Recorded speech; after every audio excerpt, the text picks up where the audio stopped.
Добар ден, почитувани. Во најновата Телма амбуланта ќе зборуваме за психолошката состојба на луѓето кои се соочуваат со диагноза рак. Што чувствува човек кога ќе ја чуе таа вест? Како се справува со стравот, болката, неизвестноста? Колку е важна поддршката од семејството, пријателите, но и од професионалците? Што кога поддршката ќе изостане? На оваа тема денеска разговараме со Мирјана Јовановска-Стојановска, психолог, психотерапевт, а ќе слушнеме и лично сведоштво на Наташа Бабулова-Ангелеска. Разговорот следува, по рекламниот блок се гледаме набрзо со гостите во студиото на Телма.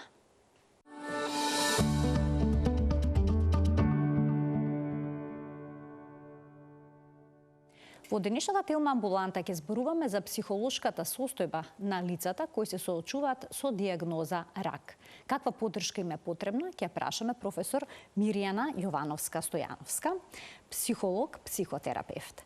Лична приказна ќе ни раскаже Наташа Бабулова-Ангелеска, која што е дипломиран технолог, конфекцијски инженер, собственик на модно ателје, мајка, сопруга и жена која што храбро се бори со диагнозата карцином на дојка. Наташа, добре ни дојдовте и вие во студиото на Телма амбуланта. Ќе започнам со вас. Како ја доживеавте веста кога првпат ви кажа дека имате рак на дојка? Што ви минуваше низ глава во тие први денови после диагнозата?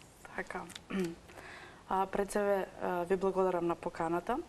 И ми е мило што сум во една ваква емисија. Се надевам дека ќе опфатиме, ќе разбудиме свеста на жените кои што во моментот се борат со таа диагноза со мојата приказна. Јас многу случајно дознав за мојата диагноза со мојата работа во моето модно студио.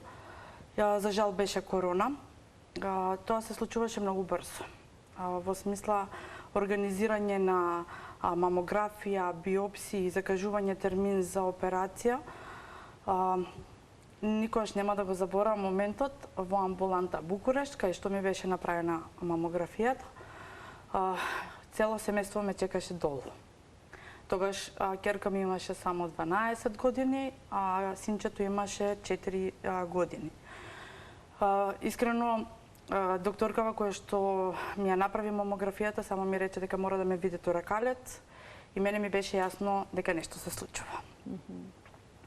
Протекоа неколку солзи во тој момент, но си реков глава горе и продолжувам понатаму и се случија сите тие работи, помина операцијата, дојде моментот за примање на хемотерапија. Ја примив првата хемотерапија и после некои 20 дена почна да паѓа косата, нели тоа се случува претежно со хемотерапиите кај жените диагностицирани со канцер на дојка.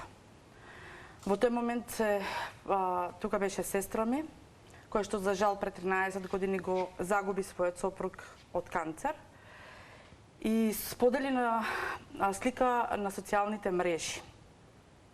И ја во еден момент изреагирав зашто сега, затоа што таму кај што се наоѓа моето модно студио, ме познава 70% од населението.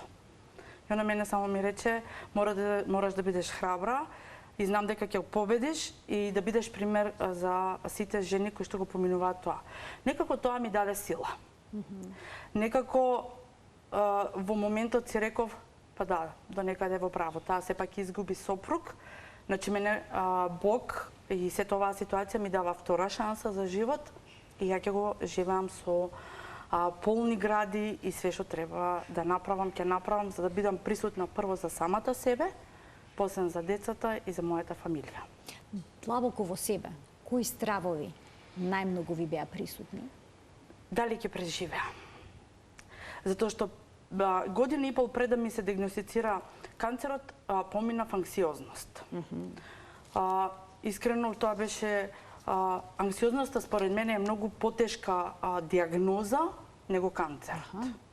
Затоа што кога психата го владее телото, вие не можете да направите ништо. Да бидеме реални. Све што доаѓа од психата. Колку ние се трудиме да се бориме со таа психичка состојба, тогаш кога ние ја командаме, според мене, значи јас така ги правам моите работи во животот, значи јас командам со моето тело, со мојата психа. Ако ја дозволам на мојата психа да владее со све останато околу мене, тогаш ја му правам уништување на моето тело. И сватев дека не смеам да се доведам во состојбата анксиозност, туку треба да се изборам со состојбата канцер. Тоа ви беше лекцијата што ја научивте претходно, дека ние сме всушност една целина, физичко и ментално здравје. Мирјана, кои се најчестите емоционални реакции со кои што се соочуваат луѓето кои ќе добијат сериозна дијагноза како што е карцином? Евената што кажа, мислам првото е Стравовите се секогаш. Да, прво е шок и страв, нели?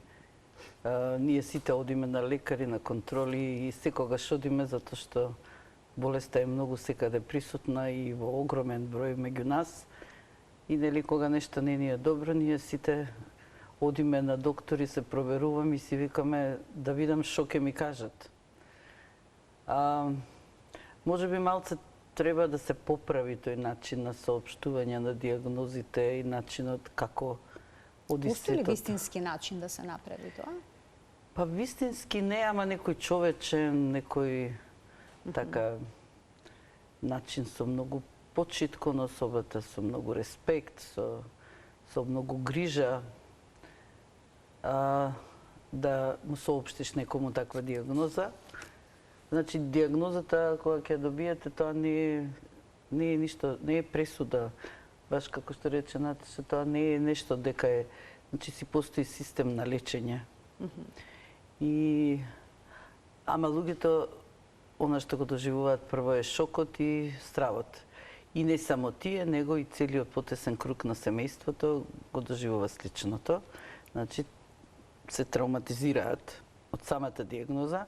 Понатака лечењето, самото лечење е доста, нели, комплицирано, тешко и тешко се поднесува, значи операции, се отстранува дел од телото, потоа хемотерапија, се губи косата, мачнини, тешко, нели, тешкоти после примањето на терапијата.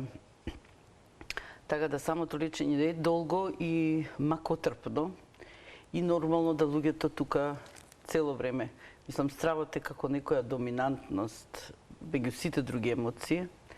Забораваат луѓето кого сакали, кој ги сакал, ги забораваат, затоа што е ова многу силно. Помислата, нели, желбата за преживување, нели, да не се случи најлошото. И секоја контрола, секоја одење во болница, секоја одново земање на крв, одново снимање, нели, им го враќа сето тоа. Одново, така, почнува, а сега што ќе ми кажат, а што ќе биде сега, па каква ми се наодите сега, а што ќе видат на ехо, а што ќе видат на пен, скен, а што ќе видат на ова. Така, значи, се живее во многу страв. Така, пациентите со карцином велат дека всушност контролите се можеби најтешкиот момент по завршувањето на терапијата, бидејќи постојано се соочуваат со еден скриен притисок. Го чувствувате ли тоа, стравот од враќањето на болеста? Вака ќе кажам. Прво, искрено ја лично не го чувствувам. Од кој аспект? Едноставно немам време за да размислам на тоа. Не сакам да имам време за да го размислам тоа дали ќе се врати болеста. Но кој е уствари проблемот со кој што ние пациентите се соочуваме? Не е само проблемот снимањето и резултатите. Првиот стрес од постен завршување на се и почнување на контролите е немање термини. Може да замислите кој проблем е на секој пациент со канцер, чекајки термин со месеци, па да не кажам и за 5 скеноти до година. Тука е стресот. Ќе добиете термин, ќе се снимите. Да, повторно е стрес, дали се чисти резултатите, дали све ќе биде во ред.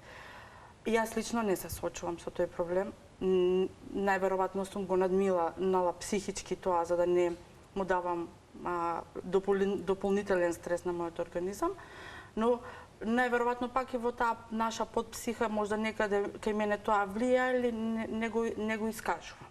Јас лично не го искажувам. Во текот на лекувањето имаше ли период кога помисливте не можам повеќе да издржам? Да, имаше. Тоа беше пред секоја хемотерапија, морам да ви кажам, затоа што јас имав циклус од два циклуса од по 4 хемотерапии. Тие првите ние што се ги викаме црвени, јас ги проживеав многу тешко. Буквално не можев да станам од кревет. Ја првата недела не функционирав од тие терапии. И кога доаѓа тој 21 ден, пошто се примат на секој 21 ден, и само ќе му речем на сопругот, ќе го проживеам ли наредното. И он само ќе рече, ајде толку проживеа, не се секирај, одиме понатаму.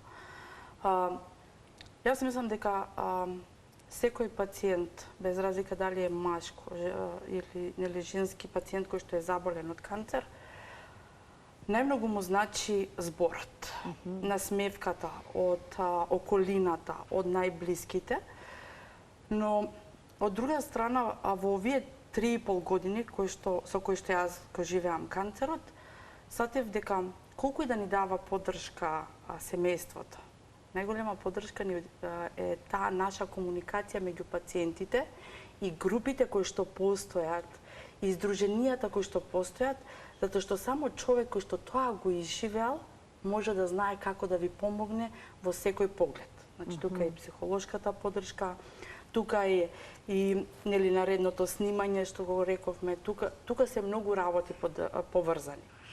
Многу работи се поврзани. И искрено јас сум многу благодарна на многу жени. Никогаш нема да заборавам моментот кога еве таа слика излезе на социјалните мрежи, кога мене почнаа веќе да ми вртат мои колеги и колешки од факултет, па дури да ми нудат финансиска помош. Тука имав комши кои што исто има веќе во фамилијата, кој што некој тоа го поминал. Значи едноставно имаше поврзување меѓу пациенти, значи со мене лично, пациенти кои што тоа го поминале, и мислам дека тоа многу повеќе помага него било што друго од самото обкружение, односно од самата фамилија, па и од општеството. Миријана, дали различни возрастни групи различно реагираат на справувањето со болеста? Дали различни работи им се важни во процесот на опоравувањето и психолошката поддршка? Па можда повеќе ја би рекла дека тоа е некаде до личноста, до карактерот, различните карактери, различни типови на личност даваат различни реакции. Возраста секако за нешто можеби е битна, ама досега и во тие истражувања што сум ги гледала, не сум приметила дека е некоја драстична разлика, затоа што губиток на дел од телото травматично го доживуваат сите. Сега можеби естетскиот момент на помладите им е побитен, ама тоа па не игра некоја голема кај некој значи кај одреден тип, ама тоа не е врзано само и со естетиката, него и со карактерот и со тоа каков е човекот, како пред тоа биле, како личност, како функционирале, кои се нивните одбранбени механизми, како се справуваат со стресот во животот. Многу тоа сето влијае на тоа како сега, кога се во текот на лечењето, ќе се справат со сето тоа. И може да се види, значи, осцилација од некој што тоа го прифаќа како нели нешто, да, сум добила диагноза, треба да се лечам, ќе ги прифатам сите лечења, ќе има позитивно еден однос кон сето тоа, да, знам дека тоа ќе ме излечи, мене после тоа ќе ми биде подобро. Операцијата ќе ја доживам, да, ама со операцијата се отстранува нели туморот. И јас повеќе го немам во мојот организам, после тоа ќе добивам хемотерапија, ќе се исчисти све и многу позитивно кон сето тоа што... Со оптимистички поглед. Па да, дека тоа е нешто што е лечење, веруваат во лечењето, а потоа доаѓаме до една друга крајност, каде што нели има луѓе кои одбиваат ова што е медицинското лечење, кое е класично, кое е докажано дека помага на многу луѓе, значи голем процент никогаш повеќе не се враќаат во нешто слично. И тоа е пак, ќе речам, од нешто што претходно, како функционирала личноста, дали ќе верува во медицината, ќе верува на лековите. Има луѓе кои доаѓаат, ги земаат сите лекови, поминуваат низ сите процедури, ама не веруваат дека тоа е можеби начинот како ќе се излечат. А докажано е дека верувањето дека тој лек или таа процедура или било што ќе помогне во излечувањето, дека ја зголемува веројатноста За за успешен успешност. Да. Така, поддршката е многу важна во целиот процес на лекувањето, но некои луѓе велат дека се чувствуваат осамени и покрај тоа што се обкружени со луѓе. Или пак ја има и другата крајност, да велат не сакам никој да ме гледа кога сум слаб. Што велите за тоа? Па тоа ќе рече, значи нешто имало претходно, нели? Повторна карактерна одлика? Да, тоа е нешто до личноста, начинот на кој што функционира, значи не сакам никој да ме гледа, не сакам за тоа да зборувам, не ќам никој да знае, ама се тоа точки на гледање на проблемот. Некој ќе рече, јас ќе им кажам на моите пријатели, затоа што со нивното дружење и со нивното присуство тука јас ќе се чувствувам подобро и сакам да споделам со сите. Некој ќе рече, не, јас нема да кажам на никого, не сакам тие да ми се ситат. Значи, само е точка на гледање, каде гледаме. Сега, битно е, не е точката на гледање, туку дали таа точка на гледање нас ни помага да го пребродиме сето ова. Дали ќе ни донесе корист, дали она што јас го верувам и начинот на кој што се однесувам е нешто добро за мене. Зашто ако мојата точка на гледање прави да јас се изолирам, да се осамам, да не зборувам со никого, да немам со кого да споделам, да се чувствувам најсама и единствена на светот, дека јас ја носам, нели, мојот крст со мојата судбина, не верувам дека тоа многу ќе помогне во текот на лечењето и во текот на понатамошното опоравување, дека ние сме социјални суштества, сакаме да бидеме меѓу луѓе, пријатно ние со луѓе, да, ако видиме дека некој е негативен или очекуваме дека од таму ќе добиеме, дека некој ќе се сити со тоа што нас не, ама секогаш на планетава постојат толку многу добри луѓе, со кои што може да се разговара, луѓе кои може да разберат, на крај на краишта може да се оди на психолог или да се оди некаде на кај едно стручно, да ги идеш кај матичната, да ги раскажеш како ти е. Значи, на сите ни е потребно да имаме поддршка, да чувствуваме дека припаѓаме некаде, дека некој тука со нас, дека некој не разбира, дека може заедно со нас да ги носи тие сите емоции кои се јавуваат заради диагнозата и лечењето. Чувството дека не сме сами на планетава е многу лечебно. Така. Дали вие некогаш може би почувствувавте момент на осаменост, додека примавте хемотерапија? Да. Додека се боревте со болеста? Да, Кога бевте во болничките ходници, во болничките соби? По болничките ходници и соби не го почувствував тоа. Искрено ви кажам, моментот кога уствари дојде да ја примам првата хемотерапија. Седнав на столот. И, знаете, онака, ја ставате раката, ви ја пушта таа црвена течност која што за нас значи живот. И тогаш почнаа некои солзи. Затоа што колку и да сте храбри, реално јас се чувствувам и секој се декларирам за храбра жена, но колку и да сте храбри, сепак тоа се емоции, тоа се работи кои што ги примате на ново во телото, во самата психа и во самиот ум. Со тоа што веќе на втората хемотерапија, ден после втората хемотерапија, го изгубив мојот татко. Тука, искрено, ве погодуваат многу работи, дури сестра ми која ми соопшти, слушај, нешто ти кажам, само не се вознемирувај, и мене ми беше јасно што се случило во моментов, но и тоа го пребродив. Јас можам да кажам дека осаменоста беше во моменти кога не сакав да ме видат децата дека чувствувам тежина или сопругот. Затоа што да бидеме реални, ние сме малку како народ и како општество, каде жените се похрабри психички од мажите, но мислам дека не добиваме секогаш максимална поддршка од машкиот род, затоа што тоа се случува. Дури има жени кои што се оставени кога ја поминуваат оваа диагноза од своите партнери да биде, значи тоа се случува. И јас тогаш се затвора во тоа мое модно ателје кое што живот за мене значи. Тоа е нешто што мене ми дава толку многу позитивна енергија. Сите тие мои клиенти, ја примав хемотерапија да не бев до една недела. После тоа јас застанував на нозе и работев. Јас никогаш не ставив перика на мене. Јас цело време со насмевка на моето лице и морам, значи ова да го кажам и до ден денес. И од моментот кога тоа мене ми се случи, ја најголема поддршка имам од мојата ќерка. Тоа е за мене едно посебно дете, кој што знаеше и мислам дека и до ден денес го знае мојот поглед и знае што ми фали и што она треба да направи.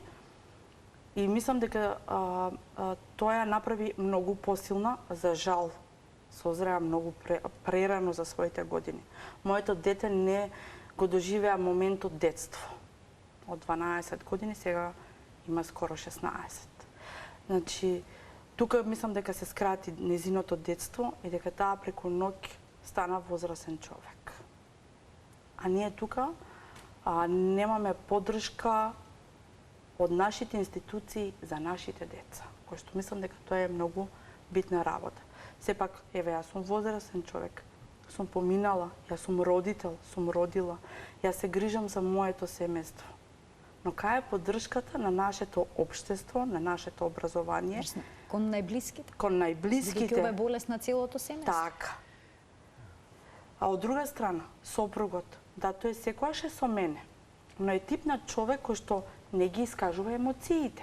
Тој тоа го чува во себе, кој што е многу полошо, да јас ќе влезам како жена, ќе заплачам, но јас не можам да знам што се случува со неговата психа или со неговата психологија за таа ситуација, затоа што тој не може или не знае кај треба да се обрати за да работи на себе, затоа што му се случува нешто на неговиот партнер и мислам дека тука исто ни треба доста работи кои што треба да се работат на пациентите, но и на семејствата и најблиските со таа психолошка поддршка. Психолошка поддршка како дел од терапијата на онколошките пациенти, но и психолошка поддршка на најблиските членови од нивното семејство. Ајде да проговориме како болеста, односно сериозните болести влијаат врз партнерските односи. Еве можевме да слушнеме дека често се случува мажите да ги напуштат сопругите, жените во тие моменти.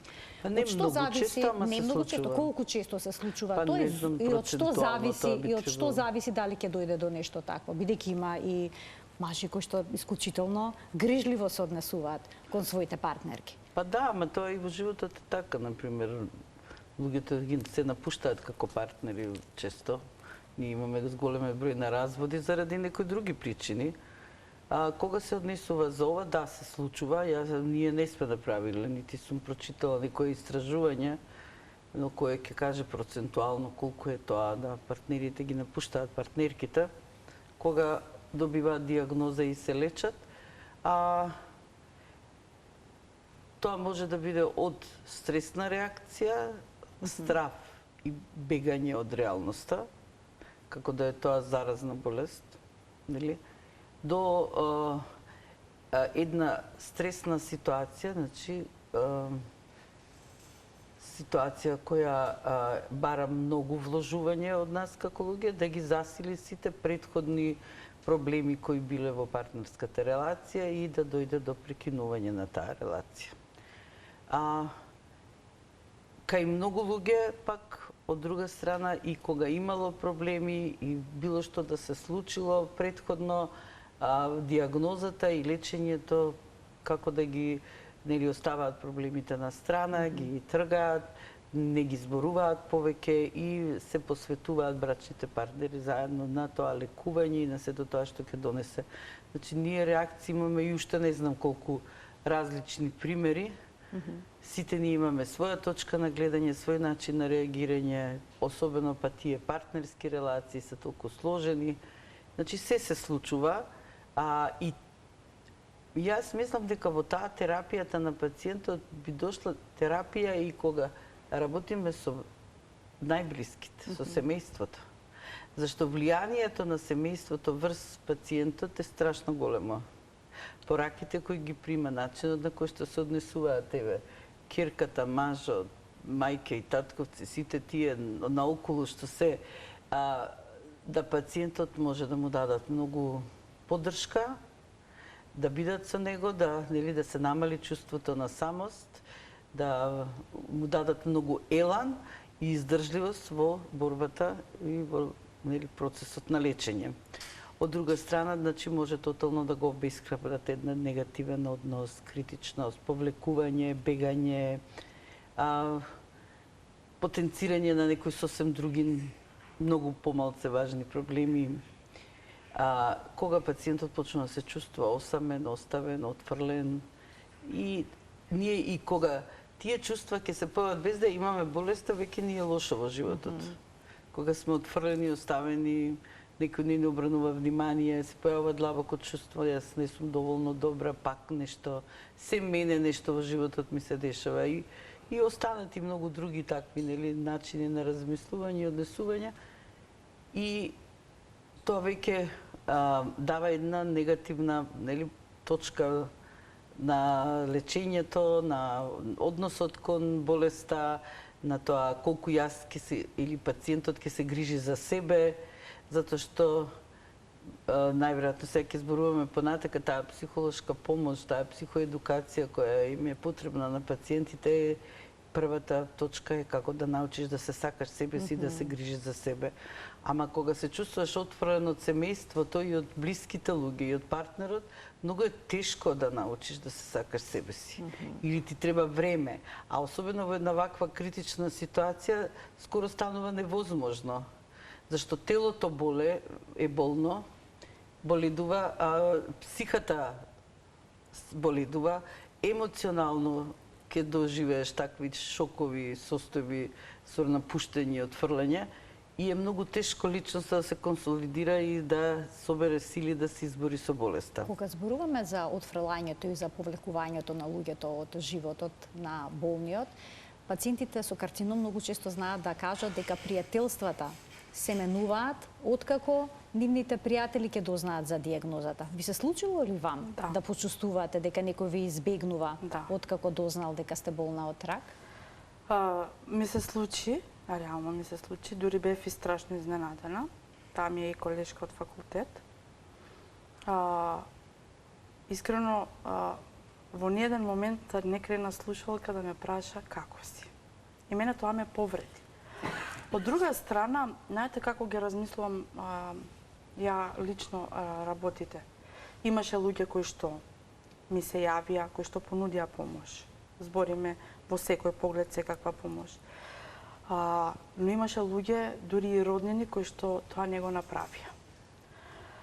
Ми се случи пријателка која што сме биле пријателки пред години, која виде мојата дијагноза, до ден денес, пред одење на работа, таа доаѓа да ме види како сум. Таа доаѓа да види буквално се 5 минути блиц, но таа доаѓа секој ден, некојаш и 2 пати во денот, за да види дали јас сум добро. Тоа е тоа што му треба на пациентот. Тоа е тоа не само на пациентот, ја мислам дека дури и на секој здрав човек му треба тоа. Да бидеме реални. Затоа што, знаете како сите ја имаме ја слушам уствари нон-стоп реченицата, само ти биди жива и здрава, според мене. Прво треба да бидеме среќни, за да бидеме живи и здрави. Среќата, која што доаѓа од внатрешност, односно го исполнува телото, ве прави да бидете живи и здрави. Ако вие немате среќа, односно не сте емотивно исполнети, тогаш вашето здравје се нарушува. И мислам дека од тука почнуваат сите тие работи. И таа насмевка, и тој убав збор од секоја една страна кажено и на здрав човек, а не на пациенти со канцер, значат многу и тие работи лечат. Така. А зошто се случува некои луѓе да не знаат како да постапат кон пријателите кои што имаат сериозна дијагноза? За тоа ли се работи? Знаете, како што пациентите имаат силен страв, така и овие, нели, затоа што и нив кога одат на доктори им е страв и кога ќе дознаат диагноза, плашејќи се дека може тоа нив да им се случи, они се изолираат од све друго. Престануваат да мислат на пријателствата, на тоа дека да некому треба да му направат нешто или да се јават, бар да прашаат како е. Исплашени, они се затвараат, го игнорираат тоа, им се чини дека игнорирањето и незборувањето нема да доведе до тоа да, ете, можеби они еден ден да имаат таква диагноза.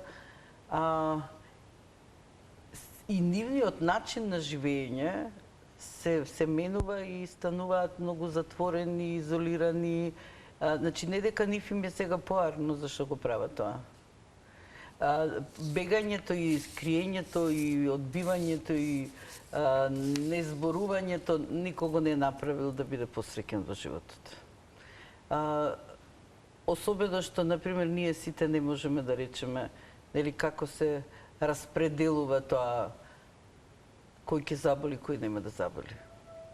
Заболуваат луѓе кои живеат многу спортски живот, со здрава храна, многу грижа за себе си. Имаме примери да луѓе кои и злоупотребуваат и дрога, и алкохол, и не живеат здрав живот и никогаш не заболуваат со канцер. Значи, ние не ја знаеме, да, имаме теории многу кој ќе добие, нели, опасности зборуваме, не пуши, не вака да правиш, не јади тоа, не јади она. Нема. Веројатноста, веле дека е поголема, дали ако ги правиш тие работи, ние да, би требало сите да го слушаме тоа и да, зашто ќе бидеме навистина поздрави, ама ништо од тоа не е гаранција дали некој ќе добие или нема да добие. Значи, се работиме во проценти и во теории. Дека нешто е вака и нешто е така. Да, нешто е докажано медицински, дека нели таа и таа материја предизвикува канцер, ама никогаш не е во 100%. Па зашо не е 100%? Значи, секогаш останувам дека има уште нешто што нели што ние не го знаеме или во која некоја комбинација тоа доаѓа и како да е. И сега луѓето мислат дека ако не зборувам и ако не верувам или ако се тргнам на страна, што ќе ја зголемам својата веројатност дека јас никогаш нема да ја добијам таа диагноза. Или едноставно за тоа и нема разумно објаснување, него едноставно ми е страв. И тогаш јас ќе се повлечам, ќе се скријам, нема да зборувам со моите пријатели, нема таму да се јавам, зашто стравот прави да невозможно било каква комуникација со некој од кого ни е страв. Сметате ли дека треба секогаш да му се каже на пациентот дека има рак? Дека има некоја тешка диагноза? Да, според мене да. Кога јас добив резултатот од мамографијата и нормално требаше да додам торакалец, торакалецот кога ја отвори мојата снимка и кога рече искрено јас сум убеден дека 99% вие имате канцер во почетен стадиум. Ја тоа го почитувам. Зашто? Затоа што многу е подобро да знам што ме очекува понатаму во животот, него да ги заобиколуваме работите и да не знаеме што треба да правиме со самите себе. Лично, ја тоа го почитувам и мислам дека искреноста на докторот спрема нас многу полесно ќе, барем ја полесно ги пребродувам работите, него на криење, не се секирајте, не е ништо страшно, ќе помине и некои такви ставови. Така, но Мирјана, како се носи одлуката дали да му се каже вистината на пациент кој што е во терминална фаза? Пак ќе речем тоа, можеби е некоја, ете, тие што треба да му кажат го знаат добро пациентот.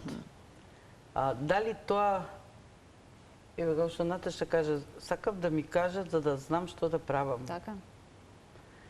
Јас имам право да знам за мојот живот. Како реагираат оние лица од кои ќе дознаат својата состојба, а претходно долго време се криело од нив, од што се болни? Како реагираат? Исто, реагира некој на свој начин, можеби многу да се налути на тие што криеле. Зашто не ми кажавте? Јас имам право да знам. Ние сите имаме право да знаеме за нашиот живот, за нашето здравје, да ја знаеме вистината. А дали некому ќе му биде подобро ако не знае и не сака да знае, и тогаш нема да може да го нити модифицира своето однесување, нити да го прифати лечењето, нити ништо. Мислам, тоа баш и не е многу препорачливо, нити е здраво. Ако некој е во терминална фаза, можеби тоа е одлука пак на роднините, на луѓето околу него го знаат добро. Ако е тоа нешто терминално и на крај што може и нема да му кажат за да може да заврши. Зашто ако е некој плашлив и цел живот нешто се криел и се, а пак не знаеме, зашто во одредени шокирачки моменти луѓето изненадувачки можат да реагираат. Некој што ние цел живот сме го знаеле дека е поемотивен, дека повеќе се крие, повеќе се штеди, одеднаш да не изненади да рече, па добро, фала ви што ми кажавте, јас ќе најдам начини како да се справам со сето тоа. Сепак по суштина, јас мислам дека ние сите треба, возрастни сме и треба да знаеме каков е нашиот живот, треба да го прилагодиме и целиот начин на живење, во смисла, зашто знаете како терминално, ама секогаш не имаме една надеж, секогаш слушаме едни приказни кои раскажуваат како некој кој му кажале дека има уште 2-3 месеци, оздравел, се повлекло, продолжил понатака. И не се само приказни, тоа се случаи кои се раскажуваат. На крај на крајшта, зашто јас да не бидам во тие случаи, нели? Зашто кога ќе му ја одземеш вистината на човекот, му ја одземаш и надежта. Само го пикаш у нешто да си се скрие таму, да си се покрие, да си се стутули некаде. А вака, кога знаеме вистина, ние имаме огромна надеж дека ќе успееме да го пребродиме тоа, дека ќе успееме да поминеме, дека ќе се излечиме. И таа надеж може да ни даде стварно многу енергија и некои вистински постапки што може да ги правиме во животот за да си ја реализираме надежта. Наташа, вие споменавте дека комуникацијата со пациентките многу ви помогнала. Тоа го велат и останатите кои што ја имаат таа диагноза. Дали таму се црпи менталната сила? Преку разговорите, можеби, што се случува на овие дружби, би рекла? Така. Што содржи се таа комуникација? Кога ја првиот момент со кого што јас стапив во контакт за таа работа, беше за жал веќе нашата Лиде Стефановска, која што не е повеќе меѓу нас. Тука беше Тереза, па после дојде мојата Ана, Бети, Анжелика. Едноставно почнувате да се дружите. Таа дружба има посебна енергија. Затоа што тие жени не само што се борци, туку тоа се жени кои што научиле што значи да се сакате и почитувате самите себе. И мислам дека ние жените тоа го имаме како многу голем проблем.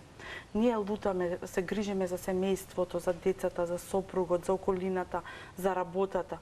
И знаете како себе си се ставаме понекогаш на последно место. И кога ќе ни се случи некоја како кај мене диагнози, како сите тие што јас на пример ги набројав, а ги има уште многу, за жал бројките се не знам, застрашувачки како расте бројот на жени посебно заболени од канцер на дојка.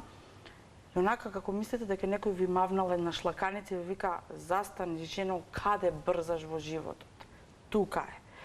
И ние имаме такви ни посебни дружби, значи ние уствари разговараме за нашите животи, разговараме каде наредно ќе се дружиме, што да направиме, дали да направиме. Имате планови? Да, имаме планови, да, дефинитивно имаме планови.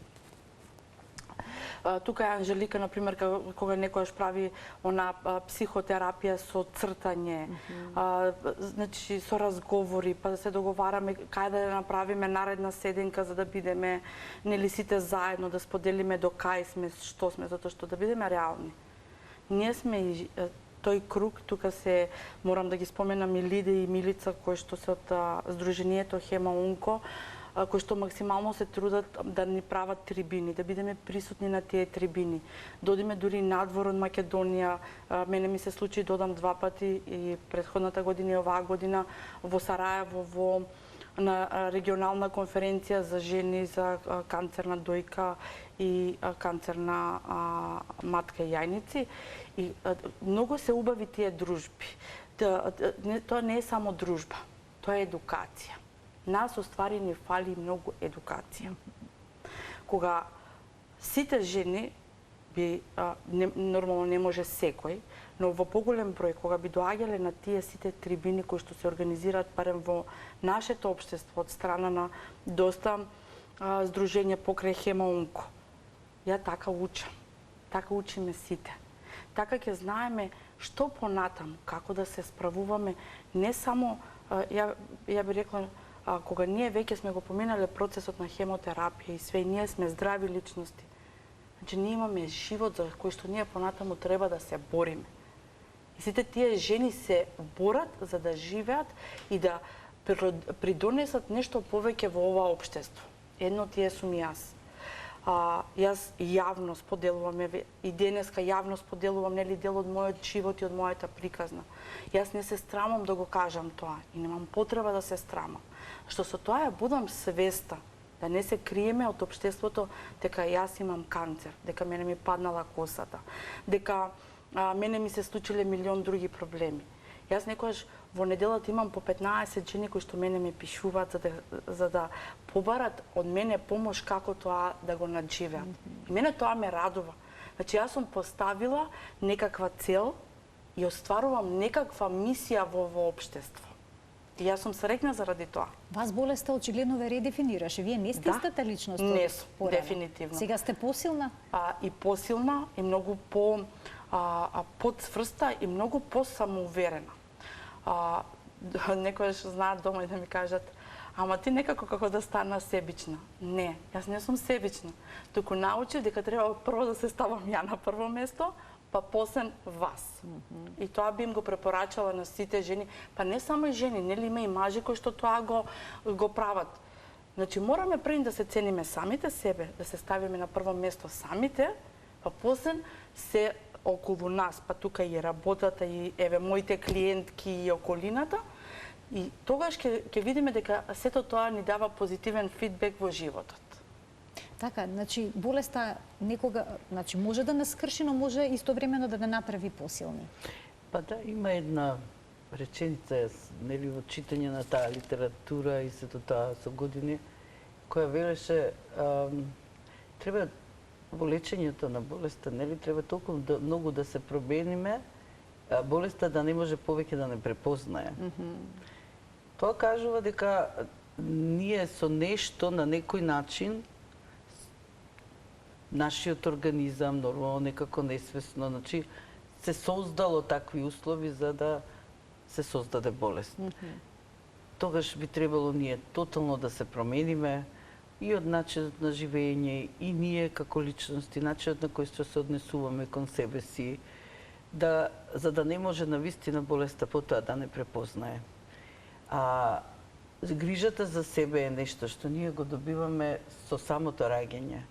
И грижа, и право, и должност за себе си. Затоа што грижата за себе вклучува и грижа и за другите. Јас ако сакам мене да ми биде убав животот, нели, јас ќе се трудам мојата социјална средина да биде поволна, да биде добра, односно ќе бидам љубезна, ќе бидам фина, ќе си создадам атмосфера во која што ние трите може да си седнеме, да си зборуваме, ние продонесуваме тоа полето во кое живееме да биде многу добро, здраво за нас. А за да го постигнам тоа, јас ќе бидам фина со тебе, и со сите што се овде наоколу, заеднички да создадеме некаде каде што мене следниот саат ќе ми биде многу окей. Значи, грижата за себе вклучува грижа за другите. Тоа никогаш не е исклучено. Да, јас сум многу среќна кога моите ќерки се среќни. Значи, јас грижејќи се за себе си, за мојата среќа, ќе направам многу за да припомогнам во нивната среќа И јас со тоа на тој начин се грижам за себе. Значи нема ништо себично во тоа, себичноста или нарцизмот се веќе диагнози за луѓе кои за жал не се способни да бидат навистина среќни. Ние ги гледаме како некој што така збори само ја, па ја, па ја, ама тоа ја, па ја е уствари одбрамен механизам за да се скрие онаа вистинска суштина на немокност. И празнина. Внатре, така да јас си не би се засекирала дека некој ќе покаже таква некоја себичност или нарцизам. Секој се прашувам, добро, кај му е тој другиот дел што не му се гледа. Ама ние навистина можеме да си помогнеме себе си, работејќи на себе, грижејќи се за себе, да живееме еден многу поквалитетен, поубав живот, а и тоа да ни биде голем допринос во лечењето наше. За крајот од емисијата сакавте да ни прочитате нешто. Да. Рековте дека тоа е многу важно за да заокружиме емисијата. Па, Зашто се работи? Случајно ми излезе и баш тоа што го зборам. Кралице, разбуди се и почни да се однесуваш како твоето идеално јас. Замисли дека си во филм и дека треба да ја одиграш жената која отсекогаш се ја обожавала. Зборувај како неа, облекувај се како неа, однесувај се како неа. Само 24 часа.